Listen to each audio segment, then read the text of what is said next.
তাওহীদ, আল্লাহর সার্বভৌমত্ব। পৃথিবীতে এখন মানুষের সামনে দুটি পথ। একদিকে নবী রাসূলদের মাধ্যমে আল্লাহর পাঠানো হেদায়াত, সহজ সরল পথ। অন্যদিকে ইবলীসের দেখানো পথ, বক্র পথ, ভুল পথ। অর্থাৎ হয় মানুষ আল্লাহকে একমাত্র হুকুমদাতা হিসাবে মেনে নিয়ে তার দেওয়া জীবন ব্যবস্থা দিয়ে জীবন পরিচালনা করবে, নয়তোবা সে ইবলীসের প্ররোচনায় আল্লাহর হুকুম প্রত্যাখ্যান করে নিজেই নিজের জন্য জীবন ব্যবস্থা তৈরি করে নেবে। এটাই হচ্ছে ইবলীসের পথ, দালালা। এর ফল হবে অন্যায়, অবিচার, অশান্তি, রক্তপাত, যার কথা ইবলীস সহ সকল মালায়েক বলেছিলেন। এজন্য শান্তি পেতে হলে শুরুতেই আল্লাহর সার্বভৌমত্বকে স্বীকার করে নিতে হবে। এটাই হচ্ছে দ্বীনের ভিত্তি, তাওহীদ, লা ইলাহা ইল্লাল্লাহর মাধ্যমে ঘোষণা করা। এই তাওহীদের ঘোষণার মধ্যে দিয়েই একজন মানুষকে ইসলামে দাখিল করতে হয়।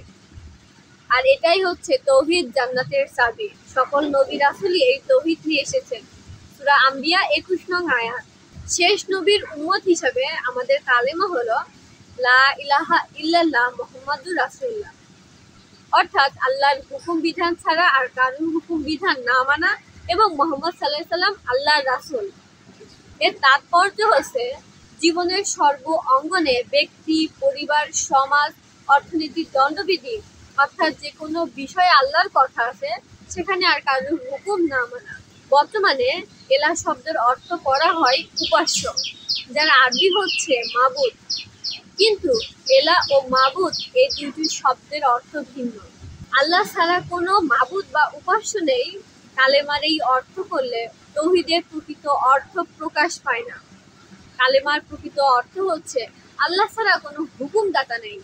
এলা শব্দের অর্থ ভুল করার কারণে আমরা গত কয়েক শতাব্দী ধরে আমাদের ব্যক্তিগত জীবনে আল্লাহকে উপাস্য হিসাবে মেনে নিয়ে নামাজ, রোজা, হজ, যাকাত সহ বিভিন্ন আমল করে যাচ্ছি। লক্ষ লক্ষ মসজিদ তৈরি করছি আল্লাহর উপাস্য করার জন্য, কিন্তু সমাজে শান্তি আসছে না। কারণ শান্তির জন্য প্রয়োজন আমাদের ব্যক্তিগত জীবন থেকে শুরু করে সামাজিক, রাষ্ট্রীয়, আন্তর্জাতিক সকল অঙ্গনে আল্লাহর হুকুম বিধান মেনে চলা। অথচ আমাদের সামষ্টিক জীবনে আমরা মানছি মানুষের তৈরি বিধান, অর্থাৎ ইবলীসের হুকুম। এর পরিণামই হচ্ছে বিশ্বজুড়ে চলমান অন্যায়, অবিচার, অশান্তি। এই অশান্ত পৃথিবীকে শান্তিপূর্ণ করার একমাত্র উপায় হচ্ছে আল্লাহর দেখানো হেদায়াত, লা ইলাহা ইল্লাল্লাহ, অর্থাৎ আল্লাহকে একমাত্র হুকুমদাতা হিসাবে মেনে নেওয়া।